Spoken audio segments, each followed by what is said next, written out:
Let's open up our Bibles to James chapter 1, verse 22 hanggang 25. James 1, 22 to 25.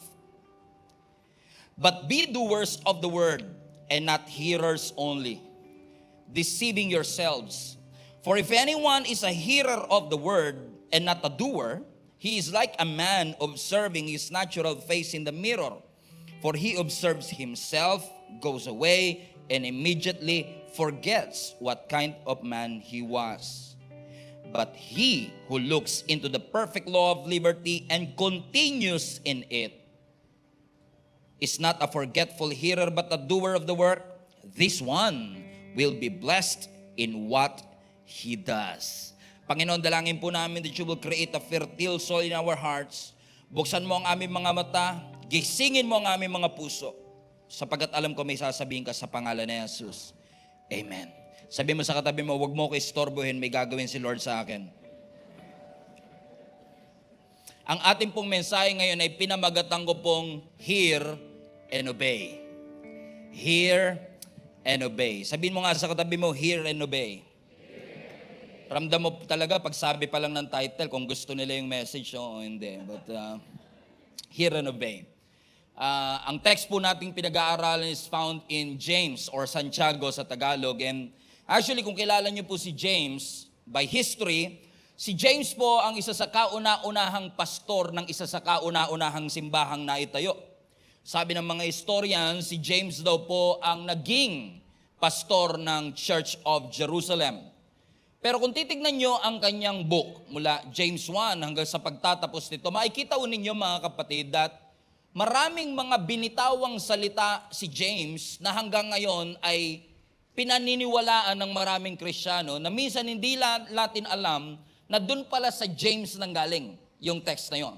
In fact, pagbukas nyo pa lang po ng James sa chapter 1, hitik na po ito ng mga katotohanan at mga prinsipyo na itinuturo ng Panginoon sa atin na malaki ang aking tiwalang narinig nyo na, pero maaaring hindi nyo alam na si James nanggaling. In fact, pag tinignan mo ang James chapter 1 verse 2, doon natin makikita yung sinabi ng ating Panginoon through James na consider it pure joy when you experience various trials, for these testings and trials produces perseverance.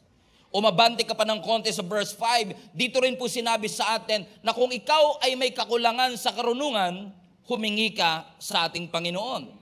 Kung magtutuloy-tuloy ka ng pagbabasa sa verse 6, sinabi ni James sa atin that when you ask, kailangang maniwala ka ng walang halong pagdududa. Sapagkat hindi ka dapat katulad ng taong parang alon na hinahagupit lamang hanggang mataboy ng hangin. Kung susunod-sunurin niyo pa po, mga kapatid, 6 verses later, in verse 12, ang sabi ng scripture doon, blessed is the man who perseveres under trial, for when you stood the test, you will receive a crown of life. Maybe that verse is familiar with you too. Pero I'm sure narinig nyo na po ang verse 17, kung saan sinabi ni James, every good and perfect gift comes from above. At kung tutuloy-tuloy nyo pa po sa verse 19, sinabi ni James doon that we should be quick to listen and slow to speak. Mga prinsipyo na pinanghawakan, nilakaran ng marami sa atin na nakatulong po para mas lalong lumalim ang ating relasyon sa ating Panginoon. But after verse 19, 3 verses later in verse 22, nagbigay ng babala at reminder sa atin si James kung saan sinabi niya, posible pala na naririnig natin ang salita ng Diyos pero hindi natin ginagawa ang mga nakasulat dito. Sabi mo sa katabi mo, fasten your seatbelt. Mukhang papunta na si pastor sa iyo. Pinaalalahanan po tayo mga kapatid ng verse 22. Ang sinasabi sa atin ng scripture, posibleng as a Christian and a believer of Jesus Christ, maaaring madalas nating marinig ang salita ng Panginoon that is being preached to us, especially with our technology nowadays, na pwede mong pakinggan ng paulit-ulit ang kanyang salita, and yet pwedeng hindi mo na i-apply ang mga salitang iyong narinig. And I've heard this argument many times already. Bakit ko naman, pastor, susundin yung isang libro na gawa lang naman ng tao? And I've been trying to ask, I've been trying to answer that question for many years. And I hope that I can answer that for you today. Kasi regardless of what you believe, I believe in the Word of God. And I believe in this Bible at kung ano ang sinasabi nito. Na sabi po ng 2 Timothy chapter 3, ito pong Biblia na ito, yung scripture na ating binabasa ay hiningahan ng ating Panginoon. Ang sabi ng scripture, all scripture is inspired by God. So it is useful to teach us what is true and to make us realize what is wrong in our lives. Sa pamamagitan po pala ng Biblia, nalalaman natin hindi lang kung ano ang tama sa ating buhay, kundi maging yung mali sa ating buhay. Ipinapakita po nito yung mga bagay na pwede nating i-adjust at baguhin upang tayo ay maging karapat-dapat sa harapan ng ating Panginoon. Continue reading, it corrects us when we are wrong. It teaches us to do what is right. And the first evidence na naniniwala kong dahilan kung bakit dapat ho nating isalig ang ating buhay at pananampalataya sa Biblia is because of its unity.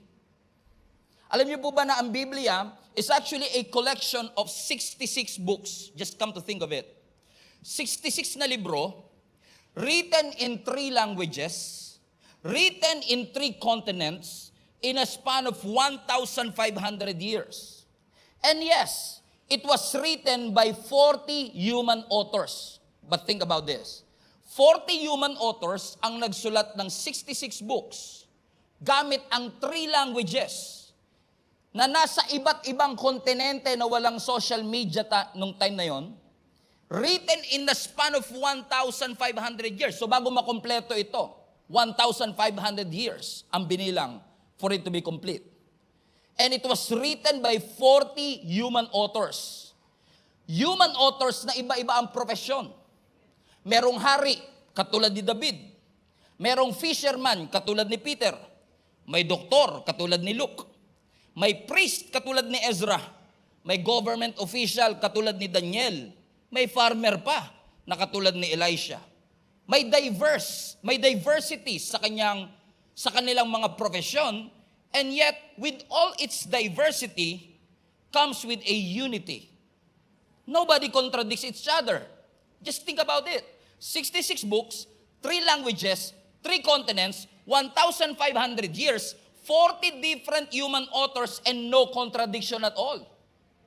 There's unity in the scripture. Am I preaching to somebody? Amen? Bakit? Yung kanyang unity is due to the fact that it only has one divine author, God Himself. Ang Diyos mismo ang nag-inspire sa mga taong itong isulat ito. So I know that many people are reading this not just because they want to have a relationship with God. At even those people who don't believe in Jesus Christ find this book a good book. But let me tell you this, the Bible is not just a good book. The Bible is transformational. If you will allow the principles of it na may apply ninyo sa inyong mga buhay. So ang Biblia ay hindi lang collection ng mga quotes. Ang Biblia hindi libro ng rules and regulation. It's not just true. It is the truth. Hindi lang siya basta totoo. Ang salita ng Diyos ay katotohanan. So the evidence is in its unity. The evidence also is in its prophecy. Now think about this. Maraming mga libro na may mga prophecies din. Katulad ni Nostradamus, for example. Pero may kakaiba at unique sa Biblia sapagkat ang mga prophecy na binibitawan ng Scripture is extremely detailed. At minsan natatawa ako dun sa mga taong pinapabulaanan yung Biblia na hindi naman sila nagbabasa ng Biblia. Because if you read the Scriptures, you will see na yung prophecy na binibitawan sa Scripture is extremely detailed na nagdi-define at nagpapaliwanag ng future na nangyayari ngayon at maging hindi pa nangyayari. For example, there is a prophecy about the coming Messiah, Jesus Christ, that will die for the sins of the world. And it was written thousands of years ago. And the prophecy was so detailed. Even yung lineage detalyado, yung pagkakapanganak at paano ipapanganak detalyado, Yung pagkamatay at paano mamamatay, detalyado. At yung pagkabuhay o muling pagkabuhay is very detailed. Which convinced me, mga kapatid, that the scripture is not just written by human authors, it is divine. Because the prophecies itself, which is very detailed, pinufulfill ng scripture. But apart from all of these things, what made me convinced that the Bible is the Word of God is its authority. Everybody say authority. Ito lang po yung klase ng libro na pag pinag-aralan mo, pinag-aaralan ka. Na kapag binasa mo, binabasa ka. Unlike any other book, which was written also katulad nito, ito lang yata yung alam kong klase ng libro na kayang maghatid ng supernatural transformation sa buhay ng isang tao. Na yung mga addict na kukure, yung mga homosexual na papalaya, yung mga kriminal na re-reform, at ang mga makasalanan na re-rebuke. Now think about it. Pag nagbasa ka ng history book, may inform ka. Pag nagbasa ka ng pocket book, meron pa ba nun? Wala na? May entertain ka. Pag nagbasa ka ng science book, medyo tatalino ka ng konti. Pero pansin nyo ba, kahit yung science book, walang dinidiman sa'yong maniwala ka sa kanya. Kahit magbasa ka ng cookbook ba tawag dyan? Yung libro ng pagluluto. Kahit hindi ka marunong magluto, basahin mo yung cookbook, hindi ka uobligahin. So ibig sabihin, pwede mong matapos yung cooking book o cookbook na hindi ka magluluto after. So kahit tapusin mo siya, walang obligasyon na gawin mo yung sinasabi niya. Walang obligasyon na magluto ka ng kare-kare, walang obligasyon na magluto ka ng chicken curry. Kahit nabasa mo doon sa cookbook kung paano siya lutuin. Pero ito lang yata yung alam kong libro na kapag tapos mong basahin, hindi po pwedeng hindi ka umaksyon. Because this word is not just informational, this is transformational. Ito ang nagsisilbing liwanag doon sa daan na nilagay ng Panginoon sa atin para lakaran natin for us to have a deeper relationship with Jesus Christ. Nasabi po ng Biblia sa Psalms 119 verse 105, the Word of God is a lamp unto our feet and a light unto our path. That's brilliant, by the way. Think about this. Sabi ng Scripture, ang salita doon ng Panginoon ang lampara sa ating paanan. So yung lampara, hindi niya kayang ilawan yung buong gubat, pero kaya niyang ilawan yung susunod mong hakbang. So if you need wisdom for the day, there you goes the Bible. But what if you need wisdom for the next year? Sabi ng Scripture, the Word of God is a lamp unto my feet and a light unto my path. So short-term and long-term wisdom kayang i-provide ng Word of God. That's how powerful the Word of God is. And throughout the Scripture, ipinaliwanag sa atin ng iba't ibang mga symbolism of how the Word of God should be. Like hindi lang siya lampara, siya din ay apoy, siya din ay tubig, siya din ay gatas. Pero alam niyo, sa lahat ng ito, ang pinaka-favorite ko, when you read the Bible, para kang binubuksan at inooperahan na ine-expose ng Biblia kung anong mali sa atin at dapat baguhin sa ating buhay. Because you know what? The Bible, although written by people who are dead already, human authors, the word that is in here that is from the Lord who is alive, is actively convicting each and every person's heart for us to be able to repent and give our lives to the Lord. Sabi ng Hebrews chapter 4 verse 12, for the word of God is alive. Everybody say alive. Sana mabuhay-buhay naman po yung alive ninyo. Alive. Parang patay agad ah. The Word of God is alive and active or powerful.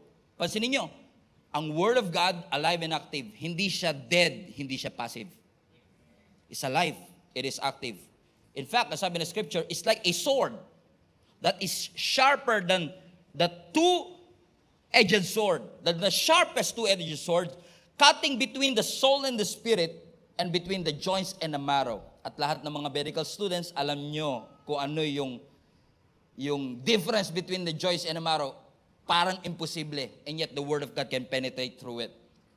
It exposes our innermost thoughts and desires. Bakit? Ang Word of God powerful. Kaya niyang i-differentiate yung gusto ng Diyos sa gusto mo lang. Kaya niyang i-differentiate yung principle sa preference. Kayang i-differentiate ng scripture yung galing sa tao at galing sa Diyos. Because it has the power, amen, to cut through the division of our soul and spirit. It has the power to cut through the division of our bones and marrows. At ini-expose ng Biblia yung innermost thoughts. So hindi lahat ng action na nakikita mo totoo. Pero yung Biblia, i-expose niya yung tunay na motibo. Yung tunay na thoughts, yung tunay na layunin ng isang tao in the first place. That's how powerful the Word of God is. And every time we read the Scripture, and by the way, when we say Word of God, ang Word of God has different Greek words na binabanggit. Pero two of the most famous Greek words na madalas gamitin para sa Word of God is yung logos and rema. Everybody say logos. Okay lang ba magturo muna ako ngayon ng konti? Okay, ilang buwan naman ako nagpipreach, turo naman tayo ngayon.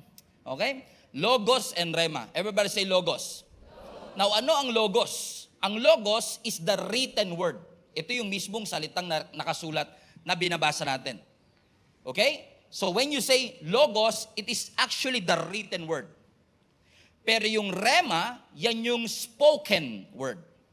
Yan yung parang binasa mo sa written word, nagsalita sa iyo as rema.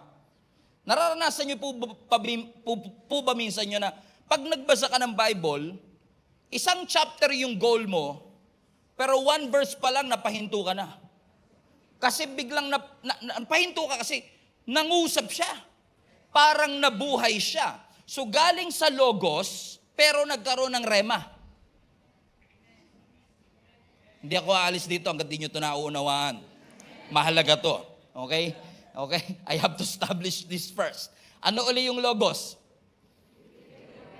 Written word. Ano naman yung rema? Spoken. So yung sinulat, pag nagsalita sa'yo, rema. Kaya yung mga Kristiyano, di ba? Ano yung nagrema sa'yo? Narinig nyo na ba sa kanila yan? Kasi ibig sabihin, ano yung tumatak? Ano yung nangusap sa'yo? So ibig sabihin, kahit na pare-parehong chapter ang binasa natin, posibleng magkakapareho tayo ng chapter na binabasa, pero magkakaiba yung rema. Pare-parehong logos, pero magkakaiba ng rema. By the way, si Jesus ang living word. So we have the written word, Jesus as living word, amen? At yung revelation ng Panginoon sa iyo, that will be your rema, that is your spoken word. So, ibig sabihin, hindi pwedeng i-contradict ng rema ang logos. Let me repeat. Hindi pwedeng i-contradict ng spoken word ang written word. Because I've seen this happen many times. Na sinabi daw ng Panginoon sa kanila, pero parang hindi naman ganun yung sinasabi ng Bible. So nagkokontra ngayon yung rema, yung sinabi sa iyo daw, at yung sinulat naman talaga ng Panginoon. Are you still with me? Okay, sabi ko kasi, hindi ako aalis hanggang di nyo ito nagigets eh. At kapag may nakuha silang rema, ang tawag natin doon, revelation. And revelation by definition, rhyming yan ha, revelation by definition, actually means, nag-communicate si Lord sa'yo. Nangusap ang Diyos. So may revelation. Or mas technical sa Bible school, ito na po, illumination. Okay? Kasi kinokorek ako minsan dyan eh. Hindi dapat revelation, dapat illumination. O ito na po, illumination po. Tama po kayo. Okay? So nagkaroon ng illumination. Parang nagliwanag yung salita ng Panginoon sa'yo. Nagkasi sinasabi ko mga kapatid. So pero hindi po pwede na yung nagliwanag sa'yo, kokontrahin niya yung nakasulat. Pastor, nangusap sa akin ng Diyos. Magnakaw daw ako para makapagsimula ng prison ministry. Ay, hindi gagawin ni Lord John. Hindi mangungusap ang Diyos sa iyo na gumawa ka ng mali, which is will contradict the word, para lang makapag-establish ng ministry inside the prison. Nagigess yung sinasabi ko? Guess yun na ngayon. So it can never happen. Hindi po pwedeng kokontrahin ng rema word. Kaya mag-ingat din tayo. Sinabi ng Panginoon sa akin. Lalo pag madalas natin bitawan yung thus says the Lord. Kinikilabutan ako dyan pagka binabanggit ko yung thus says the Lord. Kasi once na sinabi mo thus says the Lord, talagang galing sa Diyos yun eh. Amen? Pero what God says which is the Rhema spoken word, cannot contradict what is written in it. Amen? Kasi dun sa Logos, makikita ho natin yung katotohanan ng kanyang mga salita. Ipinapakita ng Panginoon sa atin kung saan tayo susunod na pupunta. Gusto niyo ba ng ganun? Meron tayong spiritual GPS, God's positioning system, kung saan ituturo ng Panginoon sa atin kung ano ang susunod nating landas. That there will be a voice behind you that will say, this is the way, walk in it. Amen? Sino sa inyo gusto nyo ng ganon? Yung malalaman nyo kung ano yung susunod nyong hakbang. Para hindi kayo nagsasayang ng panahon, kaka-damage control sa mga maling desisyon natin ng nakaraan. Amen, mga kapatid? Amen. May exercise tayo ngayon. Okay lang? Okay. Gagamitin natin ang kamay natin. Ituturo nyo sa akin kung saan nyo sasabihin kong lugar. Right? Turo nyo lang kung saan. Okay? Sabay-sabay tayo on the count of 3. Saan ang Makati? Turo. Saan ang Makati? Turo nyo. Taas nyo kamay nyo. Saan ang Makati? Wide shot. Pakita mo yung wide shot na. Saan yung Makati? Tignan mo yan, oh. Saan ba talaga? Sabi nyo doon. Sabi na isa doon. Sabi na isa dito. Saan ba talaga? Ulitin natin ulit. Sabay-sabay tayo, ha? Saan po ang Makati? Go!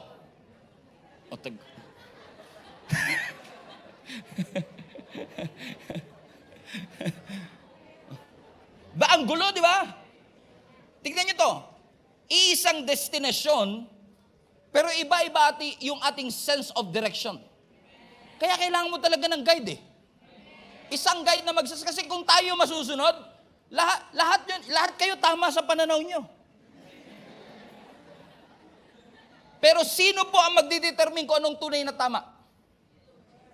Lalo sa panahon natin ngayon. Actually, panahon ko pa lang, uso na to eh. Hindi lang sa panahon ngayon. Na para bagang, you can have your own truth. May sarili kang katotohanan. No. Ang truth po ay hindi nakabase sa ating pananaw.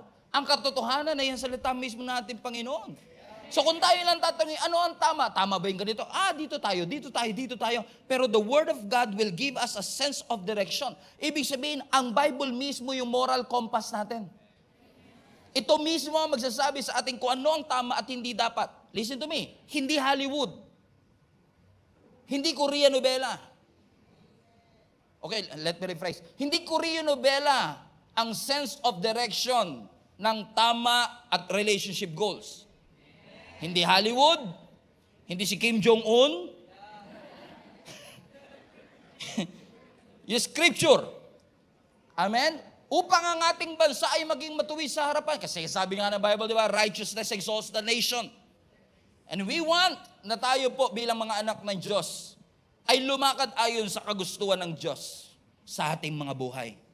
Ayaw nyo ba nun? Pag nagbabasa kayo naman, sino sa inyo makaka-agree? Pag nagbabasa ka ng Bible, ilalayo ka ng Bible sa kasalanan.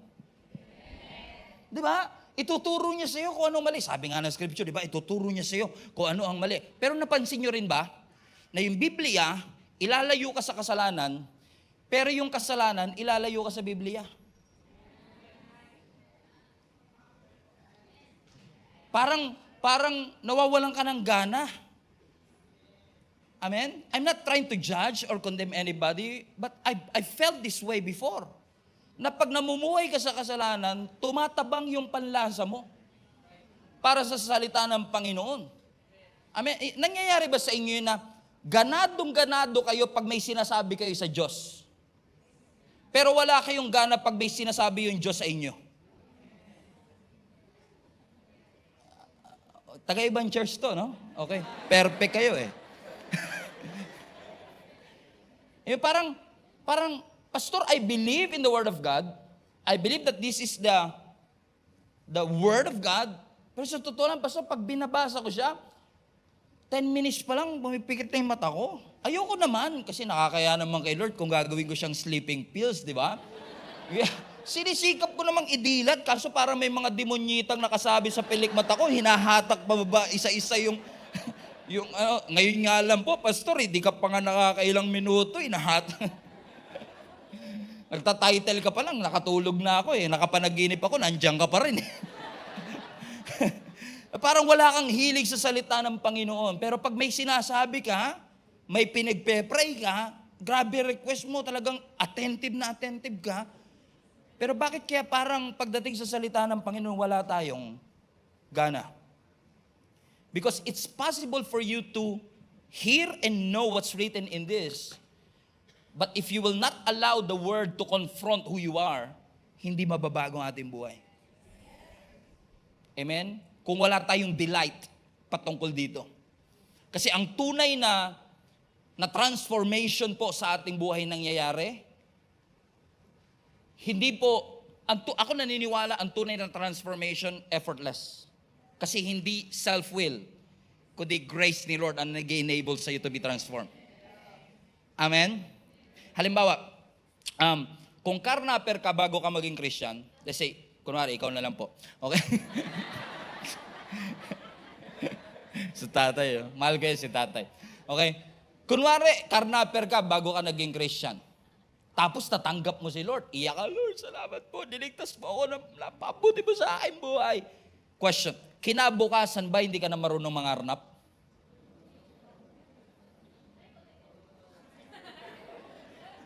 Sabi na isa, di ba marunong ka pa? Di ba? Hindi nawawala yung skills. Kung talagang magaling ka magbukas ng lock, hindi porket naging Christian ka, hindi ko na alam to. Walang ganun. Okay? Pag binuksan mo siya, alam mo pa rin siya, so hindi nawawala yung skill.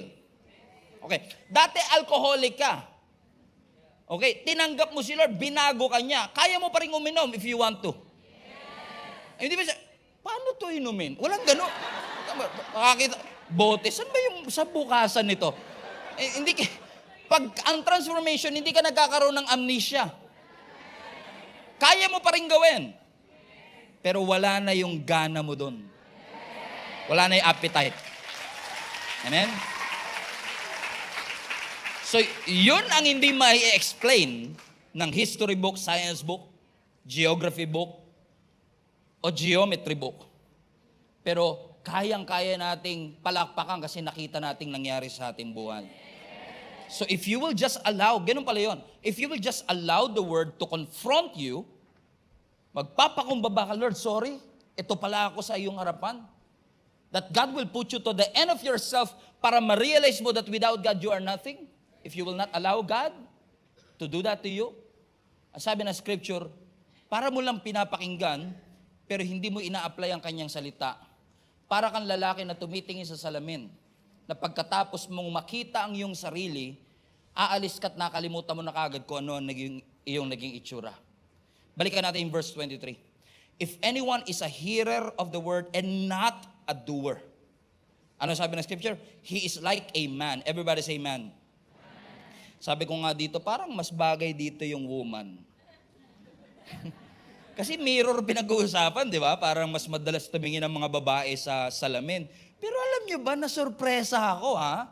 Upon digging, na-realize ko, base sa survey, di ako nagloloko, God is my witness, base sa survey, mas madalas pa raw tumingin sa salamin ang mga lalaki.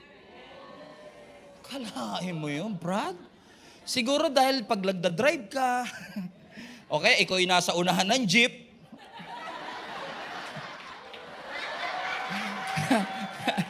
pasinin niyo yung mga nasa unahan ng jeep, vain na vain ka sa sarili mo, di ba? Tama lighting, para ka nag-MTV, kita mo sa sarili mo, tapos parang yung hangin sa'yo, di ka pinapawisan, wala kang buhok na nakakain, ganyan. Ang ganda ng reflection, di ba? Sabi ko, grabe, mas matindi pala tumingin. Pero sabi ng scripture, no? Ang mga taong nakikinig ng salita pero hindi niya ginagawa, para siyang lalaki na inuobserbahan niya yung kanyang sarili sa salamin. Now, lahat tayo familiar sa salamin or mirror, right? At alam natin na kapag tumingin ka sa salamin, it changes your perspective. Let's say, gwapong-gwapo ka sa sarili mo, you feel good about yourself, ang ganda ng forma mo, you feel good, pakiramdam mo, hindi ka oily, pakiramdam mo, ang gwapo mo, like, tama, moisturize ng konti ang mukha mo. I mean, wow! I feel good. Then pagtingin mo, may muta ka pala. Diba? It has the power, the mirror has the power to change your perspective. So you learn about yourself by looking at yourself. May natututunan ka sa sarili mo every time you look at the mirror.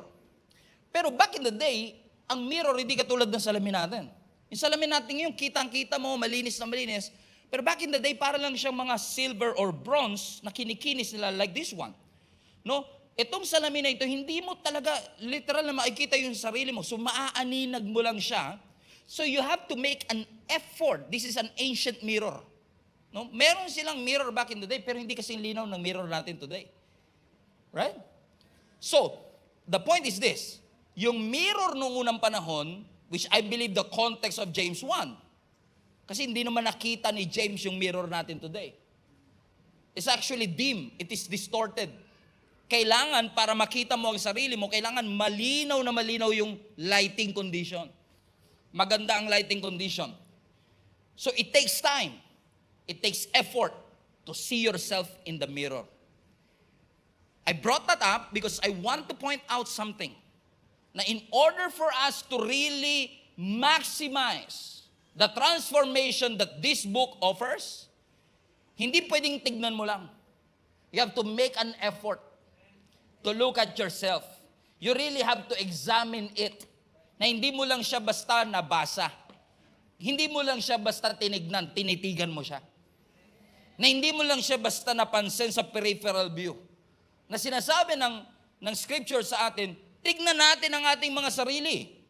Not on a narcissistic vanity view na parang GGSS ka o gandang-ganda ka sa sarili mo, but for you to realize, yung internal perception ko ba of who I am ay nagmamatch sa aking external reality.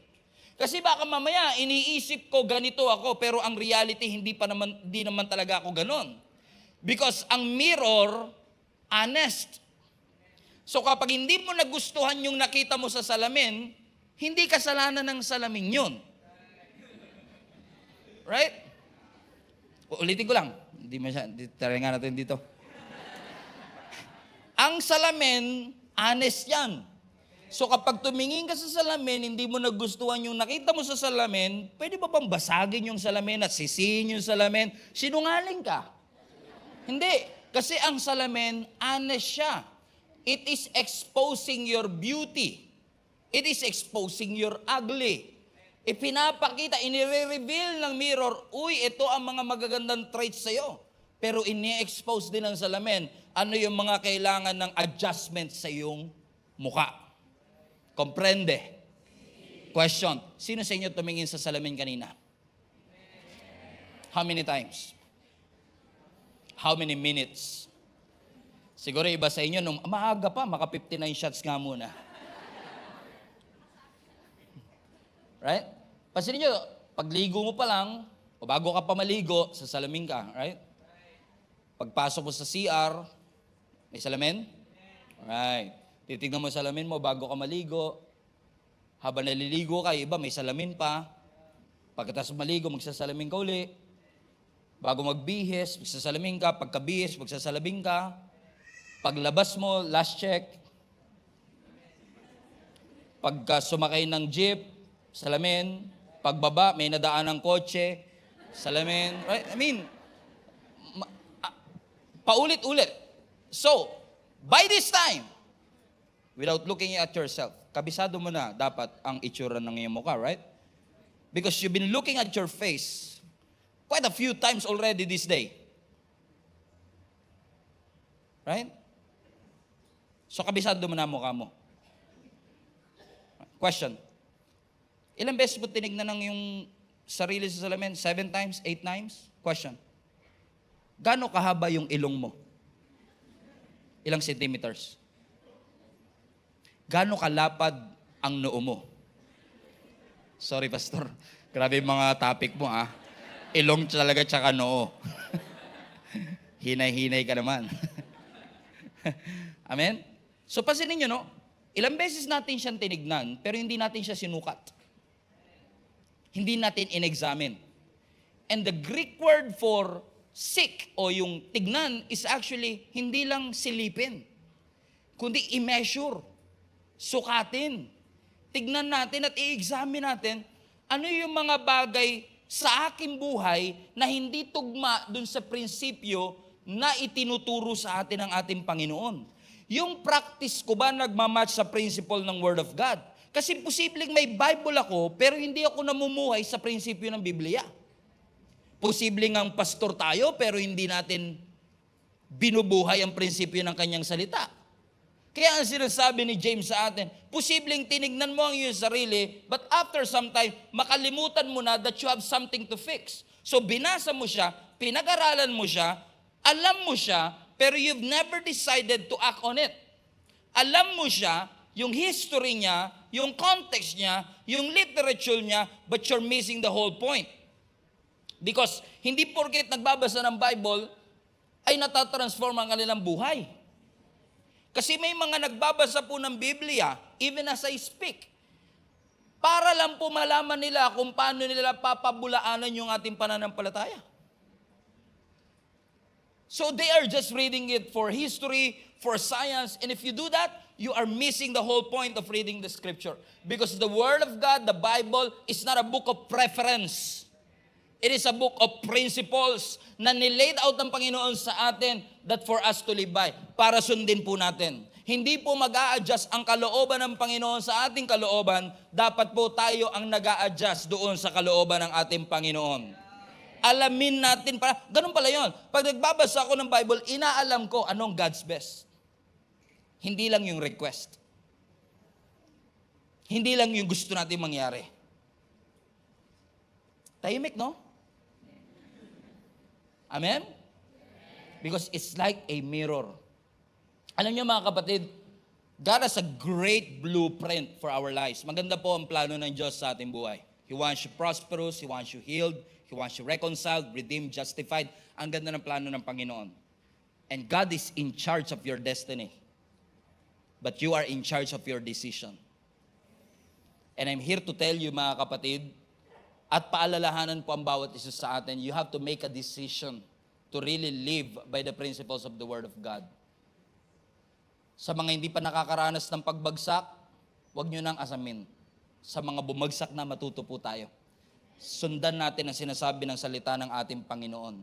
Kasi kapag ang ating desisyon ay hindi align sa kalooban ng Panginoon, hindi po natin mararanasan yung blessed life na ipinangako ng Diyos.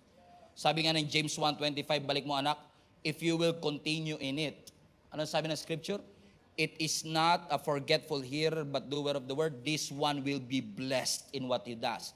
So when you look at it, when you gaze on it, tinitigan mo, in-examine mo, at hindi mo kinakalimutan yung narinig mo, ginawa mo yung sinasabi ng scripture, yung tao na yan blessed. So there's blessing in actual obedience. And Gia Community, Jesus is Alive, will be celebrating our 50th anniversary next year, 2025. 50 years of God's faithfulness. At isa sa pinaka-importanting principle na tinuturo ng Jesus is Alive sa atin, hear and obey. Hindi pwedeng naririnig mo lang pero hindi mo sinusunod. Pero hindi rin pwedeng sunod ng sunod na hindi ka nakikinig. It is a twin action. Magkakambal yan na talagang sinusundan natin. So, pinagpe-pray natin sa Panginoon na yung decision ko maging align sa kalooban. So, pag sinabi ng Lord na no, hindi yan no dahil gusto kang pahirapan ng Lord. Most of the time, yung no ni Lord, God's mercy yan. Awa ni Lord yan. So, when God says, let it go, some things must go, you must let it go. That some relationships must go. Some attitudes must go. Some behaviors must go. Some mindsets must go. Bakit? Ayaw ng Diyos na ikaw ay nakahang pa rin sa relationship na mali at walang patutunguhan.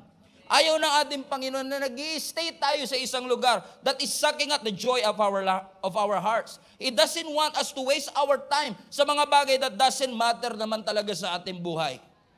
And when you read the scriptures, you will know, but hindi inalaw ng Panginoon, and you will know why. Because His Word answers the question, why? At alam ko marami sa atin na nagtatanong sa Panginoon, Lord, bakit ito nangyari? And one thing that I've realized, ang sovereignty ng Panginoon, mas na-appreciate mo sa dulo na. Pagkatapos kanyang iligtas, pag nakalabas ka na sa pagsubok, pag nakalabas ka na sa mga problema ng iyong buhay, give God some time. And He is able to work it out all together for the good of those who love God. That He is able to move and shift and bring everything together para sa ikaw bubuti na if we have time to wait on His sovereignty. And it doesn't matter kung sino nasa gobyerno, sino nasa House of Representatives, as long as God is on the throne. Hindi siya elected sa throne niya, hindi siya re-elected sa throne niya. So ibig sabihin yung throne ng Lord hindi mawawala. It is from everlasting to everlasting. Ibig sabihin ng Diyos ay may control. But you have to adhere and abide to the Word of God. Grabe si Lord. Para tong tool natin, gamit natin to. Naalala ko nung 90s, lahat talaga ng Christian, pag pumunta sa church, may dala talagang Bible. And I don't want to be legalistic naman na, required na next time, pag wala kayong Bible, di kayo makakapasok, ha? I don't want to be legalistic about it. Pero, nasa application man, o papel talaga, ang importante na a-apply yung nasa application natin ng phone.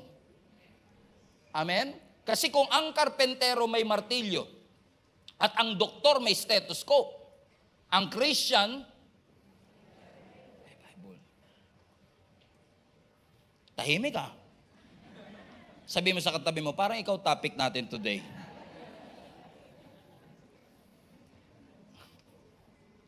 So the message of the Lord is so simple today. Kung ikaw ay wise, you will do what the Bible says. Not what you want, not what you prefer to do, not what you think what is right, but what the Bible is saying that is right. Kasi kung ilalagay mo ang iyong pananampalataya sa ating Panginoong Yesus, mahahalata ang ebidensya ng mga taong sinusunod ang prinsipyo ng salita ng ating Panginoon. As I was saying, may mga librong magbibigay ng information, may mga librong magbibigay ng intellectual stimulation, may mga librong magbibigay ng inspiration, pero ang Biblia lang ang nangako ng transformation. And that, ladies and gentlemen, is the reason why we put emphasis on the Word of God.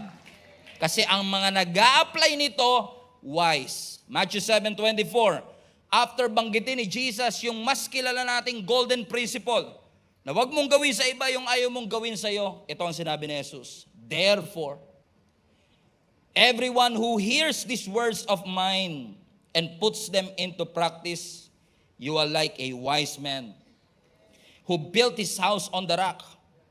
The rain came down, the streams rose, and the winds blew and beat against that house, and yet it did not fall. Why? Because it had its foundation on the rock. But everyone who hears these words of mine and does not put them into practice is like a foolish man who built his house on the sand. The rain came down, the streams rose, and the winds blew and beat against that house, and it fell with a great crash. Why? They heard it, but they don't want to apply it. Nung dumating yung pagsubok, they crashed. There's beauty in it. Nasabi nga ng verse 25, balik mo anak, if you will continue to do it, there's blessing in obedience. So when you hear the word talking to you, which I pray na mangusap ang Panginoon sa atin.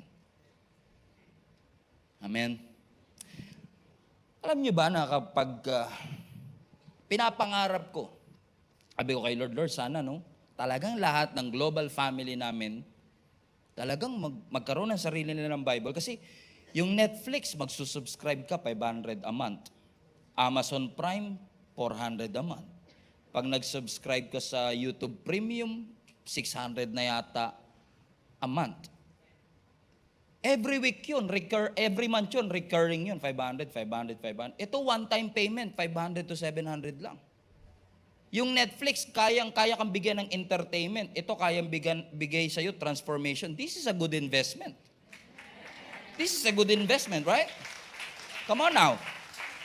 Corny ni Pastor. Pero totoo, di ba? This is a good investment. Amen? I'm not trying to be legalistic or anything, pero bira na kasi talaga ngayon may physical Bible, right? Again, hindi tayo yan na naman kayo. Hindi tayo nagiging legalistic. Pero again, this is a good investment, right? Amen? So do what the Bible is telling us. Kasi sabi ng Scripture, if you will continue in it, you will live a blessed life. Pinagpalang buhay ang ipinapangako ng Panginoon sa atin when we actually apply what is written in it. Amen? So hear, and then after that, obey.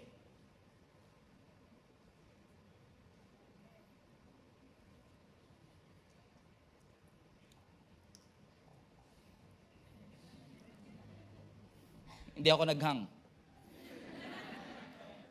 I just want that to sink into you. Kailangan nating mag-sink in kasi wala hong magiging epekto sa iyo kung narinig mo lang pero hindi mo i-apply. Ang gamot, kahit gaano ka-effective, lagay mo sa drawer, sa cabinet, di ka gagaling. Kahit gaano siya ka-effective. At ang Biblia, which is dripping in wisdom, dripping in anointing, dripping in power, nasasayang, tumutulo lang kung walang sasalo. It will not have an effect on you. And it's dangerous if we hear the word, pero hindi natin ginagawa. Ang sabi ng Philippians 4:9, what you have learned and received and heard and seen in me. Sabi ni Apostle Paul, practice these things, and then the God of peace will be with you. Amen? Palapakan natin Panginoon.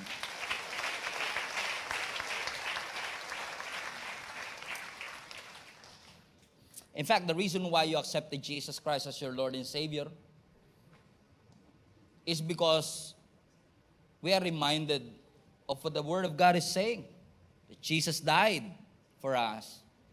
Sabi ng John 3:16, because God so loved the world, He gave His one and only Son. So that you and I, who will believe in Him, hindi tayo mapapahamak, kundi tayong lahat ay magkaroon ng buhay na walang hanggan. And you believe that. You believe that. And since you believe that, you open up your hearts, you accept Jesus as your Lord and Savior, and then faith arise. Now you have faith in Jesus Christ.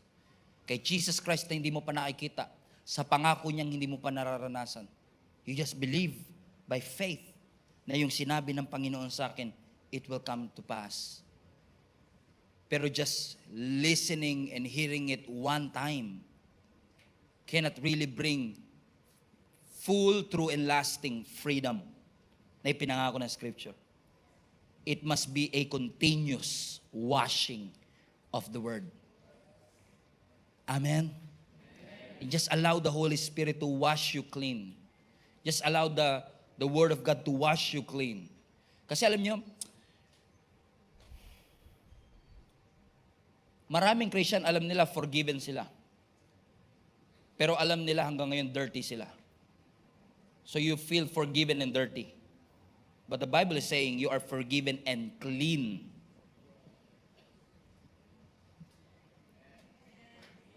Amen?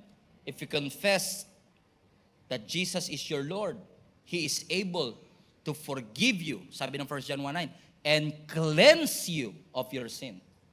So ang tunay na redemption na ginawa ng Panginoon sa inyo, sa atin, is not just forgiveness. All Christians knows they are forgiven.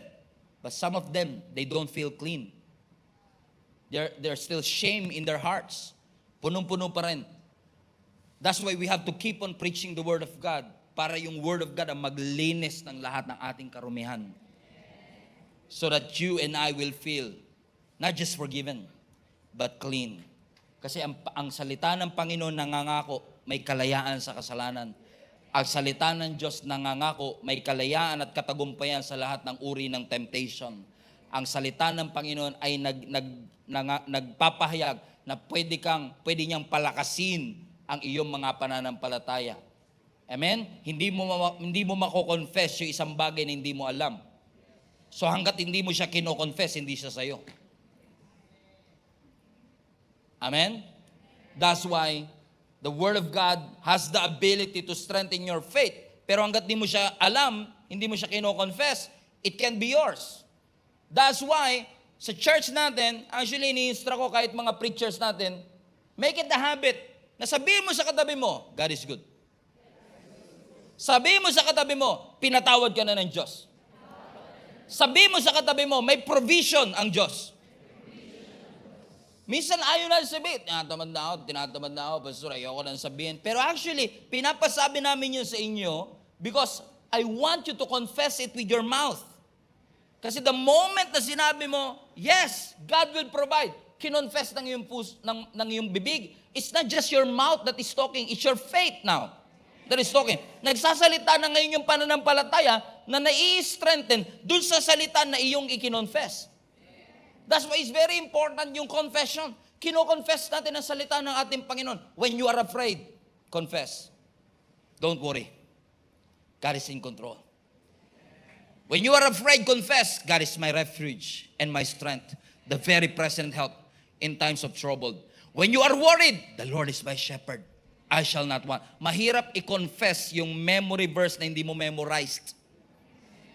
Mahirap i-confess yung word na hindi mo alam. That's why I encourage you, do your own reading. Alam nyo ba minsan, I will intentionally throw something through the preaching, mga Bible characters, Bible verses na parang vague lang, sinasadya ko yun minsan batuin, para ma-encourage yung ano kayo sinabi ni pastor na yun na Abishai? Magre-research nga ako.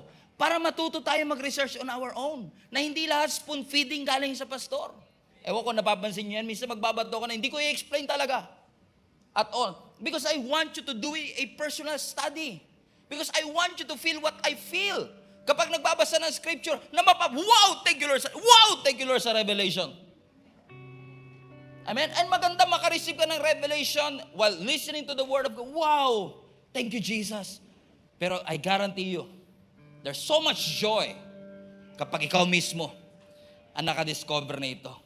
Parang nuggets of truth na dinidiscover natin. Hindi siya kinopya sa kahit saan pa man. Yung Diyos mismo ang nangusap sa iyo. Yung Diyos mismo ang nag-impart sa iyo nito. And once you read that, once the Lord spoke to you, and you believe it in your heart, you confess it with your mouth, I guarantee you mga kapatid, transformation is going to happen through your life if you believe it, church. How many among you believe in the power of the Word of God? Amen, amen. I want to encourage you. In fact, I want to encourage our entire link up group. Talaga magtulungan tayo sa mga link up group natin to monitor each other that we continuously reading the Word of God day in and day out. Because pagdating ng mga pagsubok, mahirap doon muna pag-aarala. Saan mang version? It's very important for you to be equipped, armed and ready. Para sa pagdating ng pagsubok, you just spoke it out and confess it. The Lord is my shepherd. I shall not want. He makes me lie down in green pastures. He leads me beside still waters. He restores my soul. It's easy, right? Though I walk through the valley of the shadow of death, I should not be afraid, for you are with me. Your rod and your staff, they comfort me. Ang dali. My cup overflows. Surely goodness and mercy will follow me all the days of my life, and I shall dwell in the house of the Lord forever. You have to know it. You have to memorize it for you to confess it. And when you confess it, it's yours. By the grace of God. Amen? Hello Global Family, thank you for watching. If this message have impacted your life, please consider subscribing. Let us know in the comments what God spoke to you today. Where are you streaming from? Or how can we pray for you? We pray in Jesus' name that we will continue to advance God's kingdom through the spreading of His Word through this online platform that we have. If you want to support the ministry of Jesus is Alive community, I want to encourage you to support financially and give. Go to our website, gsmnb.com/give, for you to know all the ways that you can support this ministry. I hope to see you soon. God bless you.